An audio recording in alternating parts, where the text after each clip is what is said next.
Hi guys, so today is the 16th of August and I'm going to take you on a little tour of my garden. So this is the greenhouse. Don't know if you guys can see, but the tomato plants are so much bigger now. It's actually ridiculous how big they are. They were tiny little seedlings and now they're like literally reaching the top of the greenhouse, like there. This is the Tenerife tomato from Christine's family, and that's the biggest and strongest of all of them. So it's all growing really fast, but it's doing really well. And we've got some tomatoes in there. So I don't know if you can see, there's a little one there. Down there we've got some green ones. Here we've got a big green one. So hopefully they're going to go red soon. I stuck some spring onions in the ground down here. They're not doing tremendously well, but they're doing okay. And over here, I left loads of things in pots because I don't want to plant them in the greenhouse, but they're also a bit too small. They're a bit too small to be outside at the moment because there were supposed to be thunderstorms, so I put them back inside. But the thunderstorms never really came. I don't really know what's happening, so they're just still in pots on the floor in the greenhouse. So you can see I've actually planted some pepper seedlings in the ground, so hopefully they're going to grow nice and big and strong. We've got other spring onions in their pots here, things that are about to grow. I bought a fresh herb, oregano and parsley from the shop. That was literally like £1.50. Planted them. And this is a clipping that I took from the Tenerife tomato plant, and that's growing really big as well. We've also got thyme here and emperor beans, which I'm so excited. I've never in my life grown beans before, and we'll see how it goes. I think, to be honest, I planted them quite late, so I'm going to try and keep them in pots so that I can always bring them into a greenhouse or inside, so when it gets too cold that they don't die. Yeah, we've got some more beans here, there, and we've got more pepper seedlings here. And yes, just many tomatoes. So if anybody wants some tomatoes, let me know. I've already got a few that's been claimed, so claim them while you can. They're for free, so just take them because I don't know what to do with them. Yeah, and we've got pepper seedlings all around here, some in the ground, some in pots. So I've put little bamboo sticks where I planted the pepper seedlings. Here there aren't any, and here there aren't any, but I'm just going to wait till these guys all get a bit stronger and they can go outside. So the other thing that I mentioned in my last video was that I was going to make a holding device for my seedlings. And here it is. I must admit, it wasn't how I imagined it would be, but it was the simplest and easiest thing that I could think of because I just wanted to get it done and I didn't want it to be such a big palaver. So we've got basil in there that's growing really big. I planted some lemon balm seeds because annoyingly my lemon balm seedlings in the cardboard boxes, the foxes came when they were outside on the table. The foxes came and destroyed them all, so that was really annoying. So I've got them in here. We've got apple seedlings here, so that's quite exciting. They're growing. We've got a little yellow pepper seedling. I don't even know if you can see it. It kind of looks like a little worm there, but I don't think that's going to grow, to be honest. So yeah, that's what we've got in there at the moment. We'll see how well it all does. I hope that the lemon balm will grow because, to be honest, I really like lemon balm and mint.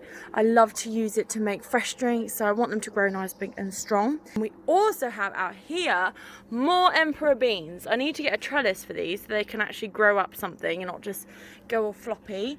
But here they are, they're humongous leaves. Again, here, going a bit floppy, so I need to get a kind of trellis for that. The tomato seedlings again that were tiny and now they're flipping humongous, so that's amazing. We've got chives here that's been revived and it's now thick and lovely, great in all fresh salads and everything like that. We've also got the onion that I planted is about to go to seed. I'm going to get some seeds from that and I'll save them so I can plant them out next year. Get some nice big onions. Well, there'll be spring onions. Give them a couple of years and they'll turn into actual onions. Here, this coriander, my gosh, I did not expect it to get this big. It was in a smaller pot and I had to put it in this bigger fabric pot because it was just getting so big. And the basil here as well is doing really well, really big and strong. I put it in a few of my pasta dishes. I put it on some pizza that I was making. It's amazing. Fresh herbs, honestly, they make the world of difference when it comes to cooking anything. Like fresh herbs, just I can't even describe it, but they're amazing. And the potatoes. So this year I decided to grow potatoes in pots. We'll see how well it goes. This one is not, I wouldn't say struggling, but it's like gone all floppy. I'm not really too sure what that's about. But here we've got more potato plants here. And down here as well, this one went a bit floppy. Maybe it's just this side somehow. I don't know, something went a bit wrong. Here we've got nice, big, strong tomato plants. Potato plants. And this here, note about potatoes, do not let them flower because they will produce a fruit which looks like a small green tomato and it's deadly. So don't eat it, don't let anyone eat it. The bestness is when you see flowers like this, just pick them off straight away, because at this stage they're not poisonous, so that's fine. So we can chuck them over there. So yeah, you just want to make sure you're avoiding any flowers. Again here, pick them off. And because it's actually so hot, everything's bolting. So I've got a little, the one I just showed you, the little tiny tomato plant. That's not really that big, and to be honest, I don't even think it could support any fruit right now.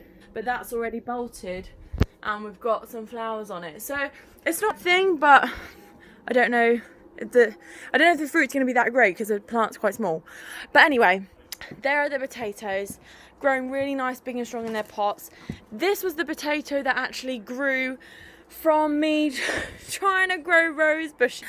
I tried to grow rose bushes and I saw this thing online about using potatoes, and I'll put the link down in the description below, but I don't think that it worked, because the only thing I ended up growing was a potato. I didn't actually grow any rose bushes, which was, I don't know, well, I got potatoes, so not too bad. And the final stop on my garden tour, these roses that my grandparents got me a few years ago, and they are beautiful. Here they are. This one little rose bush down here. With roses, if you want them to keep flowering, you need to pull off the seedlings. So once they flower, all the flower petals fall off and you end up with this. Pull this, because it's just full of seeds. And if you want seeds, keep them. But if you want it just to keep flowering, then just pull them off and you'll keep getting flowers. The next one here, so gorgeous, so gorgeous. So we've got a few here, a few more here. It's quite small because all of this shrubbery here was overgrown right out to like there, right on top of this rose bush. So it hasn't grown tremendously well because I wasn't maintaining it. So that is my garden tour. Sorry it's a little bit long, but I hope you enjoy it, and see you soon. Bye.